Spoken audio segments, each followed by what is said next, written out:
नमस्कार प्यारे बच्चों, कैसे हो आप सभी। मैं शिवानी बाटी एक बार पुनः आपका स्वागत करती हूँ मेरी हिंदी व्याकरण की सरलतम और नवीनतम कक्षा के अंतर्गत। जैसा कि आपको ज्ञात है कि पिछली कक्षा में हम वाच्य टॉपिक पढ़ रहे थे और उम्मीद रखते हो कि आपने पुनः वाच्य का अभ्यास जरूर किया होगा।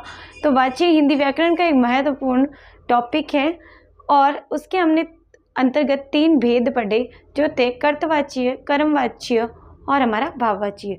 तो आगे की कक्षा को हम कंटिन्यू करेंगे, तो ध्यान दीजिएगा। हमारा जो टॉपिक था वो था वाच्य। टॉपिक क्या था? वाच्य। और उसके अंतर्गत हमने उसके 3 भेद पढ़े। क्या पढ़े हमने? उसके 3 भेद पढ़े।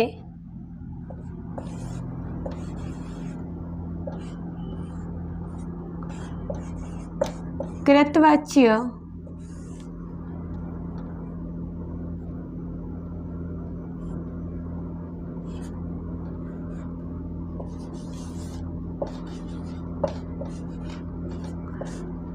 कर्मवाच्य और तीसरा हमने पढ़ा भाववाच्य। अब हम कुछ प्रश्नों के माध्यम से इन तीनों को एक बार पुनः समझने का प्रयास करेंगे। पिछली कक्षा में मैंने इसको एक सारणी के माध्यम से स्पष्ट रूप से आपको समझाया। जिन बच्चों ने मेरी पहली कक्षा जो थी, फर्स्ट जो पार्ट था, वो अगर पूर्ण रूप से लगाया है, देखा है, समझा है, तो वो इस कक्षा को अच्छी तरीके से समझ पाएंगे। तो ध्यान दीजिए, आज हमारी वाच्य की जो कक्षा है वो पार्ट 2 है। पहली जो कक्षा है वो हो चुकी है, फर्स्ट पार्ट जो हो चुका है। कंफ्यूज नहीं होना है, क्लास फर्स्ट 2 थर्ड का मतलब होता है पार्ट फर्स्ट 2। ओके, कक्षा के लिए नहीं है। ये जो कक्षाएं मैं लगा रही हूँ हिंदी व्याकरण की, वो पूर्ण रूप से सभी बच्चों के लिए है, जिसका जो सारणी में जो इंडेक्स में आपके टॉपिक हो वो आप अटेंड कर सकते हो। तो ध्यान दीजिए प्यारे बच्चों, हमने पढ़ा वाच्य के अंतर्गत हमने वाच्य के 3 भेद पढ़े, कृतवाच्य, कर्मवाच्य और भाववाच्य। तो कृतवाच्य क्या था? जिसमें कर्ता की प्रधानता हो। कर्मवाच्य क्या था? जिसमें कर्म की प्रधानता हो। और भाववाच्य क्या था? जिसमें भाव की प्रधानता हो। जो हमारा कृतवाच्य था उसका जो पहचान था वो कर्ता प्लस ने था, ने विभक्ति। कर्मवाच्य में जो था वो कर्म प्लस के द्वारा से द्वारा था और भाववाच्य में भी के द्वारा से द्वारा इसकी पहचान थी। उसी के साथ में कर्तवाच्य जो है उसमें अकर्मक और सकर्मक दोनों क्रियाएं आती हैं और जो हमारा कर्मवाच्य है उसमें सिर्फ सकर्मक क्रिया आती है। जो हमारा भाववाच्य है उसमें अकर्मक क्रिया होती है, इसमें कोई क्रिया नहीं होती है। तो ध्यान दीजिएगा, एक प्रश्न के माध्यम से हम समझेंगे। मैं यहाँ लिख रही हूं,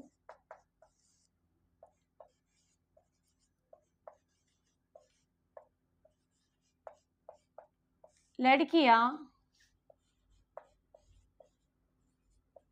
पौधे लगा रही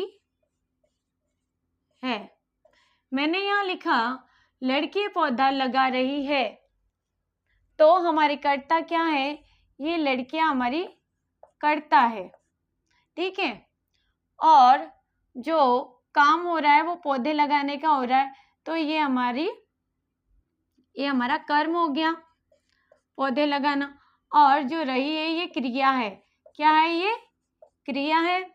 तो ध्यान दीजिएगा, अब आपको बताना है कि इसमें से क्या होता है। आपको ये जानने की कोशिश करनी है कि इन तीनों में से क्या होगा इसका आंसर। कृतवाच्य,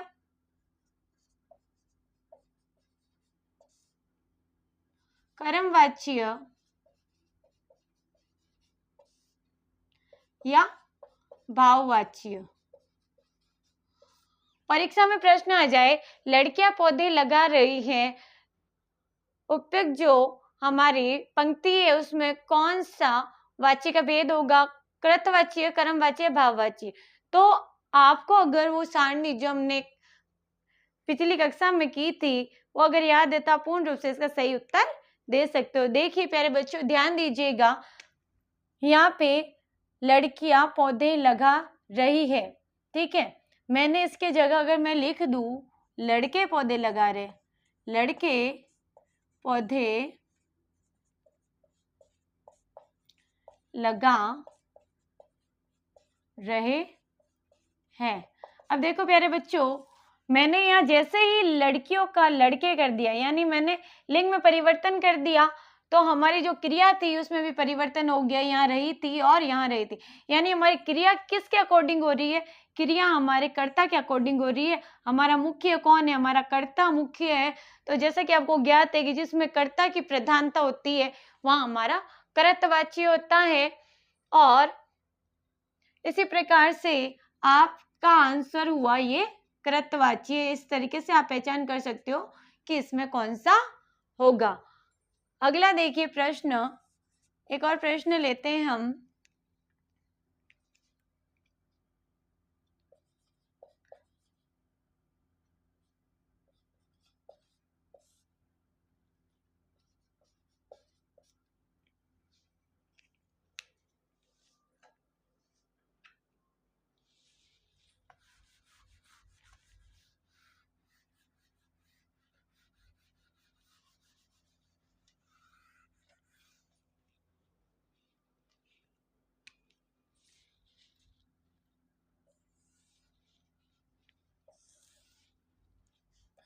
प्रश्न 2, मोनिका खेल नहीं सकती। अब मैंने यहाँ लिखा मोनिका खेल नहीं सकती। ये मोनिका जो है, जो हमारी कर्ता जो है वो स्त्रीलिंग है। अब मैं यहाँ पे किसी लड़के का नाम लिख दूं कि रमेश खेल नहीं सकता, ठीक है। अब देखो बेटा, देखिए जहां पे नेगेटिव वाक्य, ये नेगेटिव वाक्य, नकारात्मक वाक्य कैसे हैं कि ये जो मोनिका ये बोल रही है कि मैं नहीं खेल सकती, तो ये नेगेटिव बात कर रही है, नकारात्मक बात कर रही है। तो एक नोट आपको ध्यान रखना है, एक नोट आप जरूर लगा दीजिएगा।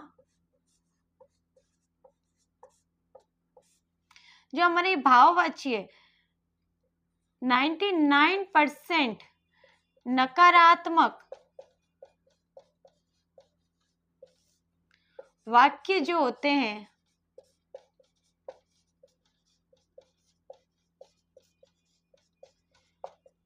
वो भाववाच्य के अंतर्गत होंगे। 99% यानी 99% जो नकारात्मक वाक्य होंगे वो हमारे किसके अकॉर्डिंग होंगे? हमारे भाववाची के अकॉर्डिंग होंगे। लेकिन यहाँ 1% संभावना है। 1% किसकी संभावना है? अन्य जो भेद है उसके होने की। कैसे है? तो ध्यान दीजिएगा, मोनिका खेल नहीं सकती, ठीक है। हमारा यहाँ मुख्य कौन है? मोनिका है, ठीक है। ये कर्ता मुख्य है, यहाँ हमारा रमेश है कर्ता। तो जहां पे जो क्रिया है वो कर्ता के अनुसार चेंज हो जाए, बदल जाए, वहां पे क्या होगा? हमारा क्या होगा? वहां पे हमारा कृतवाची होगा। क्या होगा? कृतवाची। तो ये 1% जो संभावना थी वो कर्ता के कारण हो गई कि जो हमारी जो क्रिया थी वो कर्ता के अनुसार बदल रही है, तो वहां पे हमारा कर्तवाची होगा। तो इसमें भी आंसर क्या है? कृतवाची होगा। क्या होगा इसमें भी आंसर हमारा? कृतवाच्य। इसमें भी आंसर कृतवाची होगा। आगे ध्यान दीजिएगा, एक और प्रश्न लेंगे हम। दादाजी से बैठा नहीं जा सकता। दादाजी से बैठा नहीं जा सकता, और हमारे दादाजी क्या है? यहाँ पे हमारे कर्ता है, ठीक है। से आ गया यहाँ, दादाजी से बैठा नहीं जा सकता। ठीक है, तो से किस में आया था ये भी पता है आपको। से हमारा कर्मवाच्य और भाववाच्य में आता है पहचान चिन्ह, तो हमारा कृतवाच्य तो इससे बाहर हो गया, कृतवाच्य इसमें नहीं होगा। अब इसमें कर्मवाच्य और भाववाच्य में से कोई एक होगा, तो कैसे पहचाने कि क्या होगा, तो ध्यान दीजिए इसमें कोई भी क्रिया नहीं, इसमें कोई भी कर्म नहीं हो रहा है, बैठना कोई कर्म नहीं है। ये हमारी जो जन्मजात प्रवृत्ति है, मैंने पहले बताया था आपको कि कुछ चीजें होती है जो सेल्फ होती है, स्वयं हो, वहां पे क्या होगा, अकर्मक क्रिया होगा। यहाँ पे क्या है, अकर्मक क्रिया है। क्या है, अकर्मक क्रिया। और जो हमारे कर्मवाची है उसमें सकर्मक क्रिया होगी, तो इसमें कर्मवाची भी नहीं है। उसी के साथ में यहाँ साफ साफ स्पष्ट हो रहा है दादाजी से बैठा नहीं जा सकता, यानी दादाजी कह रहे हैं मैं नहीं बैठ सकता, उनको तकलीफ है कोई चीज में, कोई परेशानी है उनके शरीर में, इसीलिए वो बैठ नहीं पा रहे हैं। वो अपनी भाव जाहिर कर रहे हैं, उनके भाव व्यक्त हो रहे हैं। तो साफ शब्दों में ये पता चल रहा है कि दादाजी से बैठा नहीं जा रहा है, तो इसमें हमारी भाववाच्य होगी। क्या होगी, भाववाच्य। ये हमारा भाववाच्य का उदाहरण है।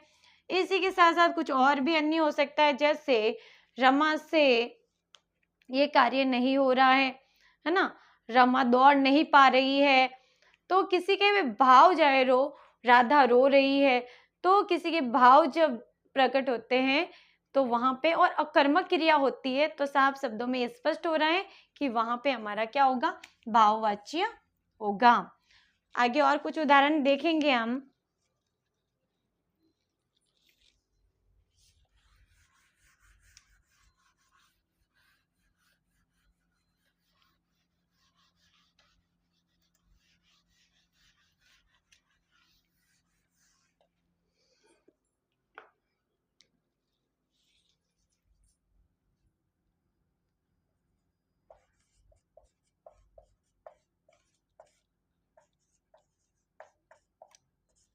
बच्चों द्वारा शोर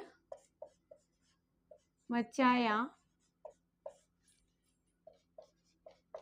जाएगा, है ना, बच्चों द्वारा शोर मचाया जाएगा।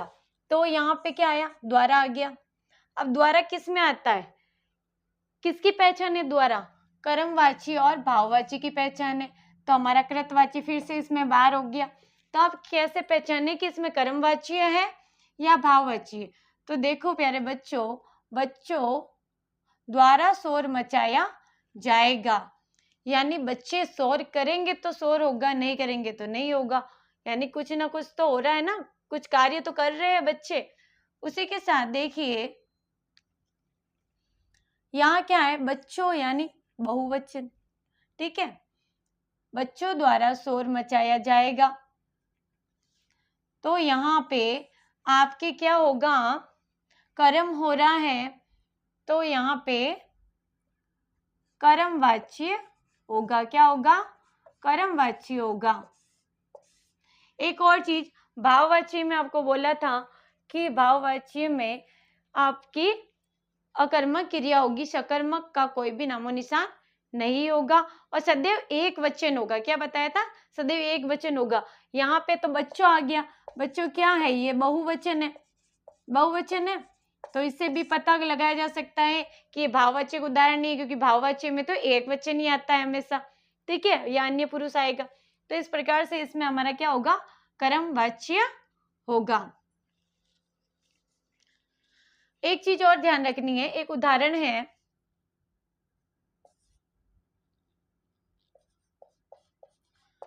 राम ने रावण को मारा।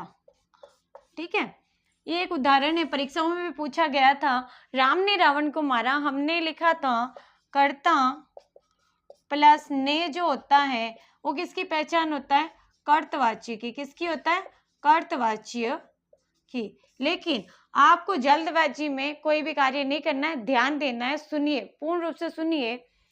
कर्ता प्लस ने कृतवाच्य होता है, ये स्पष्ट है, जो हमने सारणी की उसमें स्पष्ट बताया जा रहा है। लेकिन अगर आपका जो आपकी जो क्रिया हो रही है, जो आपका कर्म हो रहा है ना, जो रावण ने राम ने रावण को मारा, रावण सजीव है, ठीक है, सजीव है ना, निर्जीव तो है नहीं, ठीक है, जो सजीव होते हैं ना उसमें अगर ने आता है, हमने पहले किया था मुख्य क्रिया और एक गौण क्रिया, मुख्य क्रिया और एक गौण क्रिया की थी। जो मुख्य क्रिया थी वो निर्जीव थी, ठीक है, जो मुख्य क्रिया थी वो हमारी निर्जीव थी और जो हमारी गौण क्रिया थी वो सजीव थी, ठीक है। अगर ने आता है, एक नोट लगा के आप इसमें और लिख दीजिए, नोट, अगर वाक्य में ने आए और कर्म सजीव हो तो वहां कर्मवाच्य होगा, वहां कर्मवाच्य होगा। इस बात का आपको ध्यान रखना है। अगर वाक्य में ने आता है और वहां हमारा जो कर्म है वो सजीव होगा, यानी जीवित, है ना, मरने से पहले तो रावण जीवित ही था ना, तो वहां कर्मवाच्य करोगे आप, इस बात का ध्यान रखना है। अगर निर्जीव होता है यानी मुख्य होता है तो आप वहां पे कर्तवाच्य करोगे, लेकिन अगर निर्जीव है तो वहां पे आपको क्या करना है, वहां पे आपको कर्मवाच्य करना है। तो राम ने रावण को मारा, इसमें आंसर होगा हमारा कर्मवाच्य। भाववाच्य तो ऑलरेडी बाहर हो गया, क्योंकि भाववाच्य में अकर्मक क्रिया होती है। राम ने रावण को मारा, राम जी ने काम किया, एक अच्छा कार्य किया, रावण का सर्वनाश किया, तो इस पे क्रिया हो रही है, सकर्मक क्रिया है। और उसी के साथ में ये मैंने नोट लगाए हैं, वो नोट आपको ध्यान रखने हैं। आगे बढ़ेंगे हम।